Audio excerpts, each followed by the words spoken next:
And we are joined by the head coach of the Pitt Panthers. And Jeff, a lot to discuss today. New contract extension. Big win over North Carolina. Sam Clancy is going to join us. I look forward to that. Sam always has some good stories. And let's start, though, with the win over Carolina less than 24 hours ago. It was huge for us. It had been a really emotional few days leading up to the game because of the loss at home against Wake Forest. And that was a very difficult loss for us. And there were a lot of things that we didn't do right. And we had some really honest conversations with each other. Us as a coaching staff with them, the players amongst themselves. And we came back and we had a couple of practices on Monday and Tuesday. To be quite frank, Monday really wasn't that good.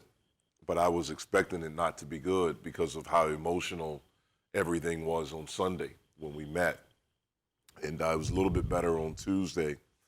But then it was a lot of kind of putting things back together.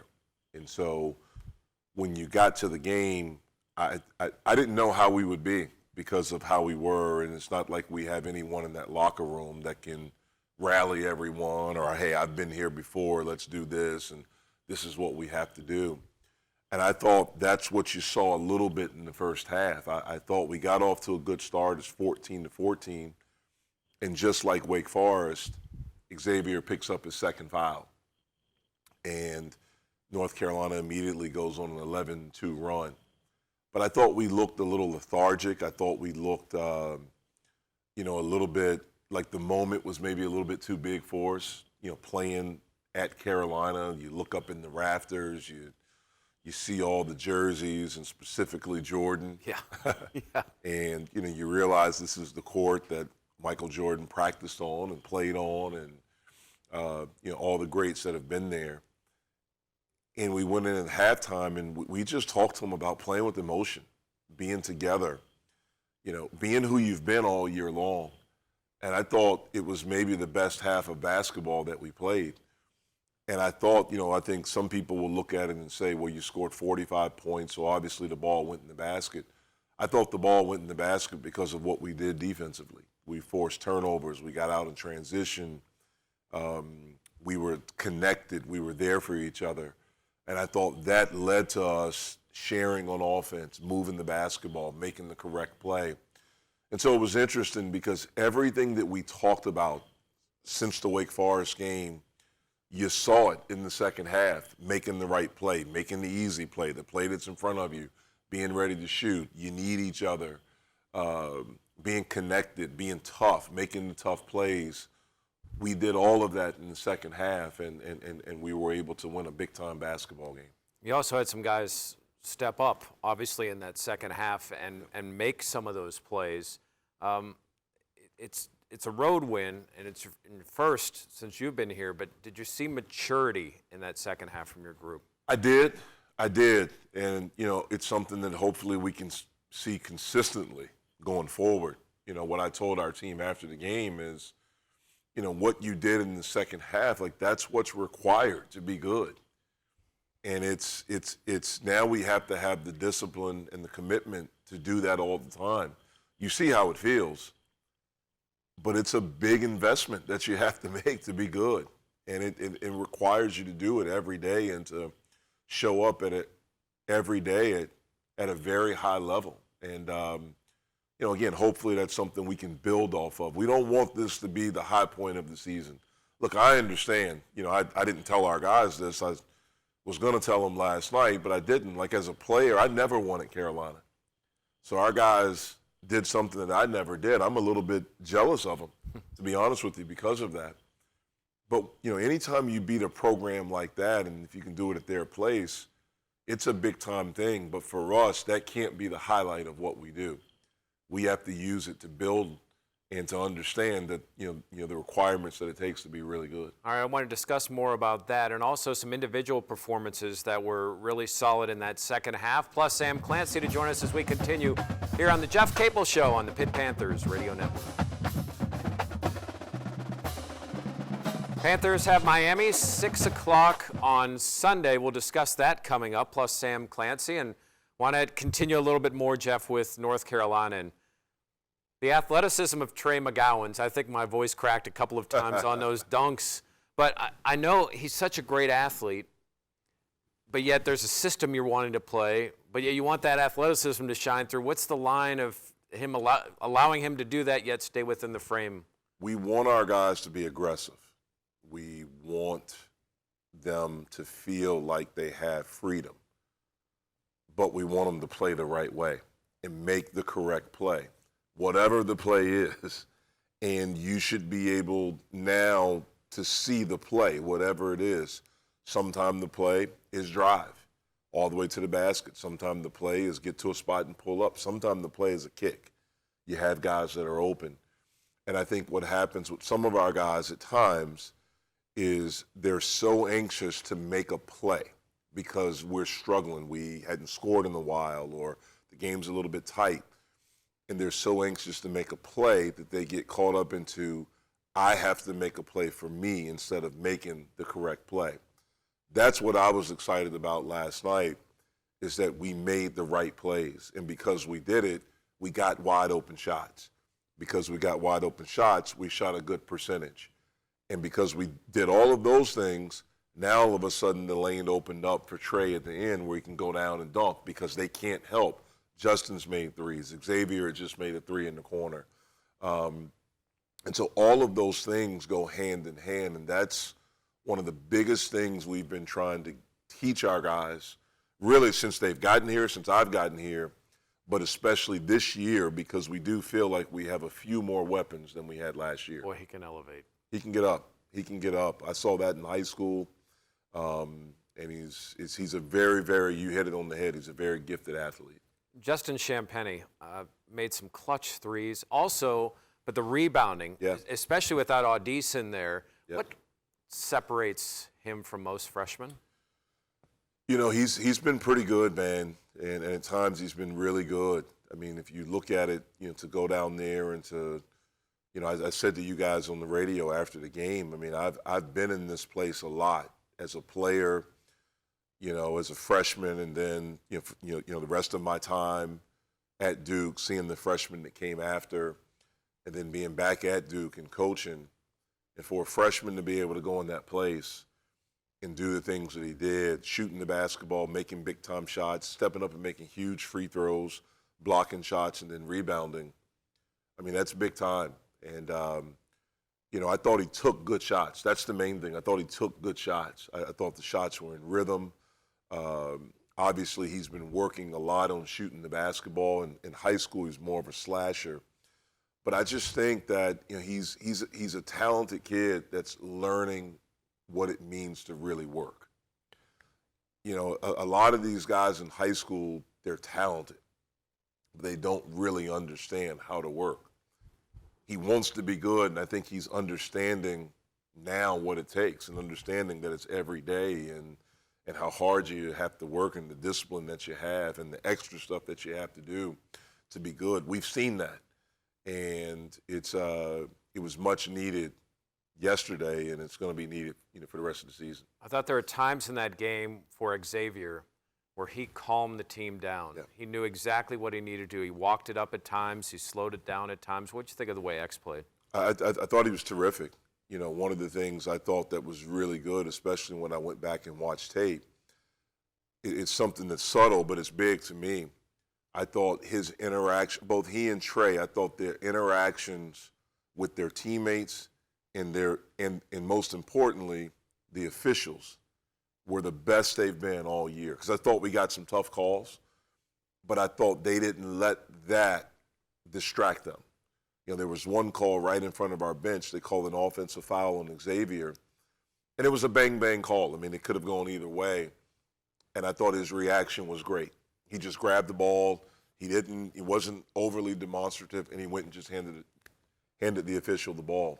I was trying to get it from him because I didn't know what he was going to do. But you know, I thought his poise and his ability to calm us helped us. Same thing with Trey. I thought those two guys did that for us. You know who else did that for Pitt? Sam Clancy. Absolutely. Sam is going to join us next as we continue. It's the Jeff Capel Show here on the Pitt Panthers Radio Network. I love the connection that we're starting to develop together. together. X-Man drives all the way in. Jammed by Brown. Audis Tony, 15-footer is good. McGowan's goes in for the jam. Wow! And the place is on fire. We have to fight for it, we have to want it, and we have to go take it. That's our focus right now. We're going to be good. Trust me on that.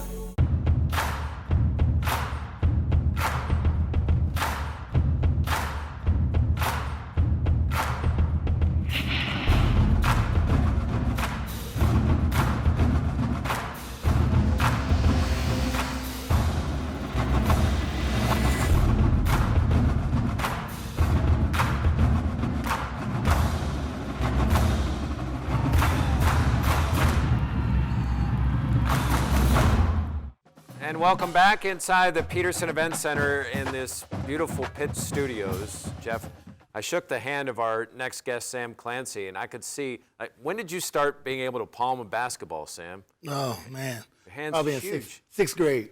Sixth grade. It's amazing. My first dunk was in sixth grade, too. You get a dunk in Yeah. a game in sixth grade? Yeah, so I was talking about Mrs. Brown, Miss Jeannie Brown, taught me to put the basketball in my hand in the fourth grade, and I never looked back. So even as you made your way through high school and into college, were there lessons that she taught you that you still carried with you on the court? Well, I think she taught me, besides my mom, she taught me my toughness, because of she would always match me up with older kids. And older kids, anytime you play against older kids, you're going to get pounded on a little bit, though. You're going to get abused. You're going to get pushed around, though. So I think her setting that for me and telling me just keep going. And then eventually I'm able to play with them. I thought that just helped set the tone of the player that I was going to be in the future. You're known for your toughness, but how would you describe yourself as a basketball player? Oh, I don't know. I don't know if I can play these games today, though, because I probably get too many texts. I played in a time where you can throw some elbows, Yeah. and you get a foul, but you don't get kicked out of the game, though. There was no flagrant for fouls at the time. So I always pattern myself on being physical, on being the intimidator. And because I always think if you could take a guy's soul, then you got him. That's how I felt on the court, and that's what I try to do. And it don't happen all the time. There's some guys that got the best of me, though. James Bailey from Rutgers, I could never get the best of him, though, because I couldn't out-jump him. But that's what I believed in. And I also believed in that I had to be the protector to my guards. So if someone come in there and set a forced pick on our point guard and almost take his head off, I felt like it was my duty to go after him, to set that By what precedence means? by go after him. Any means.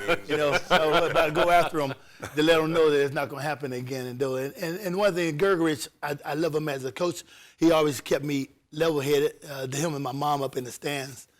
Did my dad when I got home. So, but Gerger, no, Sam, I need you in the game. You know what I'm gonna do. I need you in the game. I need you in the game. But I take a shot to let them know that it ain't gonna happen. Though I would take that foul to let them know it's not gonna happen. And that's the thing, like, you can't. He's right, you can't do that anymore. And I'm not sure young people think that way anymore. It's so different. It was that way when I played. It started kind of getting away from it. It was still that way when I played. And now, man, they call these flagrant ones and things like that. And you can get ejected. Flagrant 2, you're out. So it's. And plus, it was and I mean, I'm only 6'6".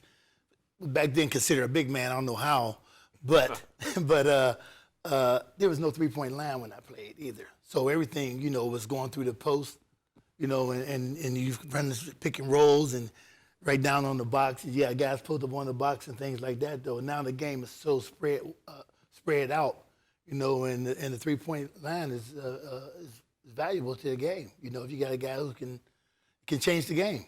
Wow, we're going to get some more stories with Sam as we continue here. It's the Jeff Capel Show on the Pitt Panthers Radio Network. And welcome back to the Jeff Capel Show. The conversation just continued during the break. It's amazing, Jeff, how small of a world this is. You guys were telling stories of people you've intersected with over your lives. Well, I mean, in our world, it is a small world. You know, we were both blessed to be able to be Division I athletes in you know, in the sport of basketball, and Sam went on to become a really good NFL player.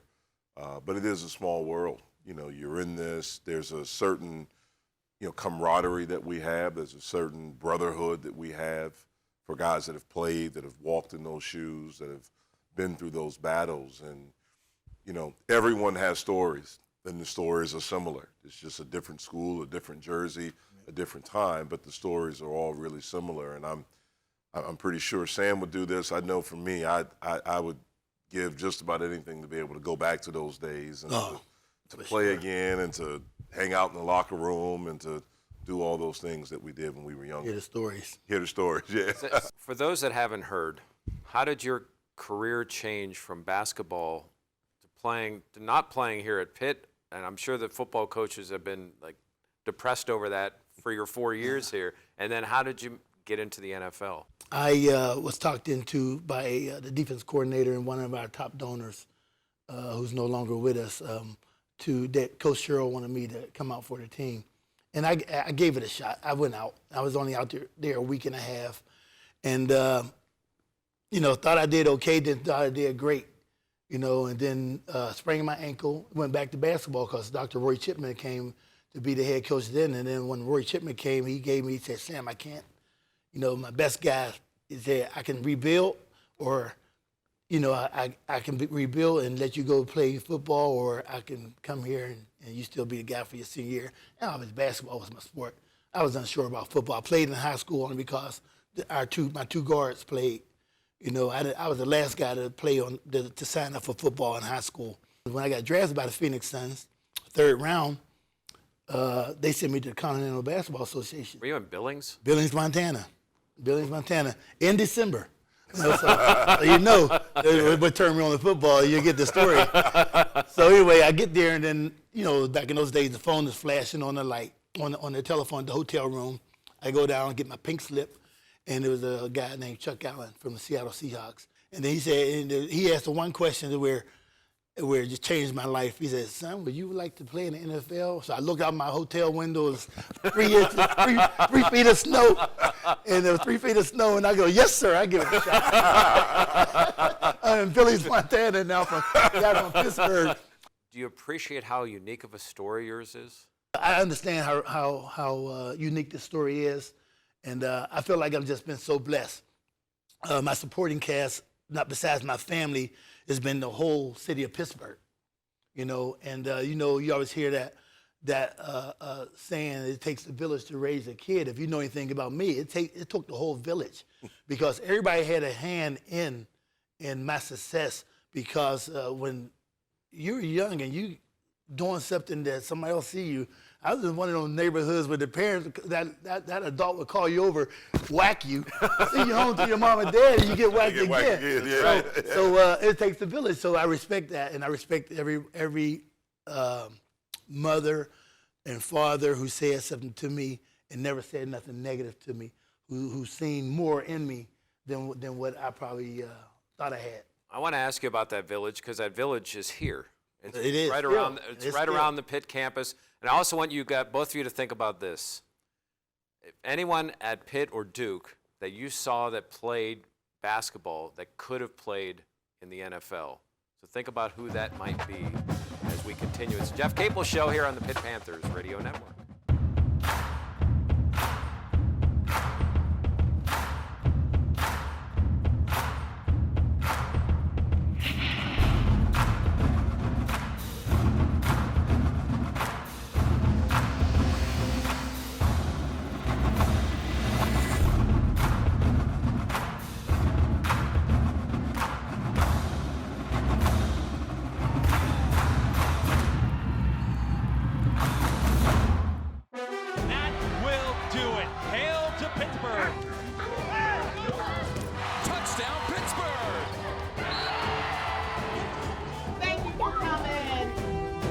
They helped me a lot to just, mold me who I am. Pitt just has it all. Everyone is on their feet. Signature victory. Hail to Pitt. That is We just witnessed history.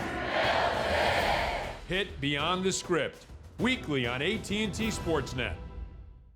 And welcome back. We continue to be joined by Sam Clancy. All right, I gave you guys the question. I'm going to throw out mine because I did some TV games with him, and I think Chevy Troutman, to me, was a guy that, I mean, he was thick, he was big, he was athletic. How about for you guys? Who's the guy who could have transferred over into the NFL? Well, Coach and I was talking, and we both said DeJuan Blair, because when I came back to school here, I was with Dave Wanstead helping out over there on the south side, and he kept asking me, "Hey, Sam, can DeJuan Blair play football?"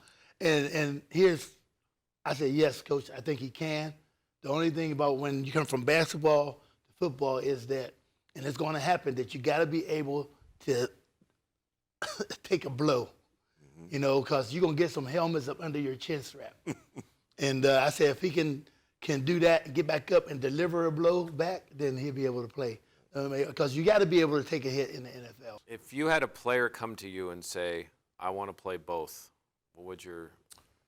You know, I think if he was a good enough student and he can handle it and handle the responsibility that comes along with it, I think that's fine. My brother, two of his best friends in college when he played at Carolina, his roommate was Ronald Curry, who did both, and then one of his best friends is Julius Peppers, who did both. And both of those guys did nothing with basketball until football season was over with, and they immediately jumped right in, and both of them played significant roles. So I think if you're mature enough and academically you can handle the rigors of it, I'd be fine with it. Sam, you're from here in the Hill District. What did it mean for you to be able to just walk up the hill and play your college basketball? Oh, it mean everything, though, because of, you know, I'm a family man. You know, so it's family first. You know, my mom and my dad and my brother, my siblings, you know, we didn't have the funds to travel and follow me all around. Even though my mom made it to a lot of away games, I don't know how. You know, some kind of way. My dad worked in the steel mill. You know, so I mean, so we were doing okay, but wasn't rich by no means at all. And to be home, and for one, the support that I got in high school. And the support that we got in high school. In my junior year, we was number 3 in the country. My senior year my junior year was number 2 in the country. My senior year was number 3 in the country. So the community really, I mean, followed us. I mean, we had a following. And so that same community, when I said I was coming to Pitt, they were sitting up in the stands. You know, the Hill District is in the stands. And Pittsburgh is so unique. And then they really love their own to do well, you know, and that's the kind of city that's the kind of school this is, and that's the kind of city this is, though. And the great thing for me is about being back is that all those years I was gone away, that, you know, I didn't forgot about basketball, you know, because it was all football. I had to make a living. Right. And then when I get back here, everybody's talking about, hey, man, how I love seeing you playing, and you're my favorite player. So it really hits me in the heart to hear that, because it means so much to me being a kid that grew up 5 minutes from here. The university and the Hill District are really trying to get together. Jeff, I know you had some kids at practice. What's the value for the Hill District to have Pitt athletes as a part of their community? It means everything to me. You know, we got a guy in our office, along with Chris Hoppy, Chase McIntyre, just leading that charge and stuff. And I know my name get thrown around there, though, but it's all him who's bringing the kids, and he's out there in the community communicating with the kids to bring them back up on campus. Some of these kids live right here 5 minutes from Pitt, and they've never been on the campus. You know, they ran through, they just think there's more buildings, though. They've never been down here in the Pitt on the floor or in the classrooms, though. So it means so much to let them know that there is more to come in life if you just work for it, you know, continue your education, and you go and you work hard after what you want, then you can succeed in life. How about for you, Jeff, the importance? Well, it's huge because, you know, anytime you can give back. I grew up in a family where we were taught, my dad's mantra was help others. You know, my grandfather, my dad's dad, he helped integrate the state of North Carolina. And so I would listen to my dad tell stories, or listen to my grandfather tell stories about stuff that they went through and stuff that my dad saw my grandfather go through. And then I would see the impact of my grandfather giving back, of my dad giving back, of them constantly doing things to help people. And anytime you can go back and you can inspire, you can give hope, you can be an example of what hard work can do, hard work and good decisions, surrounding yourself by the right, with the right people, putting yourself in positions where you have opportunities. And anytime our guys can do that, and to see that, our guys come from communities like the Hill District, and there's a natural connection, and we want to be a part of it. We want to help. We want to inspire, and they also inspire us. Being there inspires us because there's some really talented young people that just at times just don't have the opportunities to show their talent. And if we can help inspire and lead them, that's ultimate success, more than any game, more than anything. Sam, thank you for joining us. Thank you, guys. Appreciate it.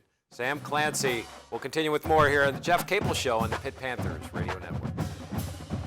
And before the win in North Carolina yesterday, a 2-year contract extension for head coach Jeff Capel. And Jeff, what's the importance and impact of that for you? Well, first of all, I'm grateful. That's the very first thing. I feel incredibly fortunate and feel grateful that Chancellor Gallagher and our athletic director, Heather Like, have the confidence in me, even after a year in what we're doing in trying to rebuild this program, to offer the extension.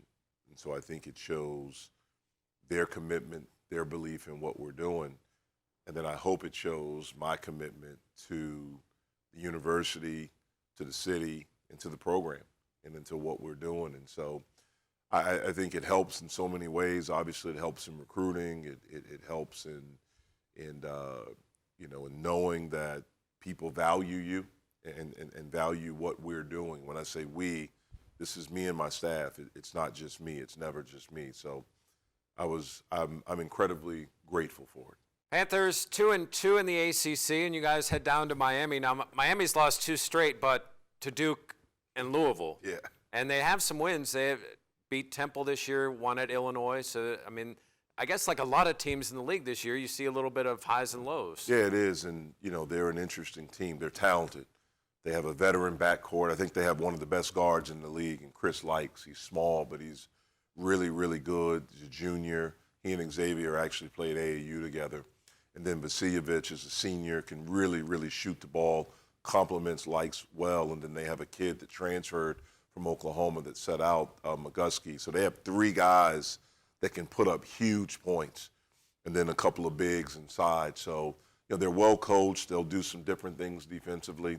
That's always a tough place to play, because you don't know what kind of crowd you're going to get. It may be dead in there. It may be lively.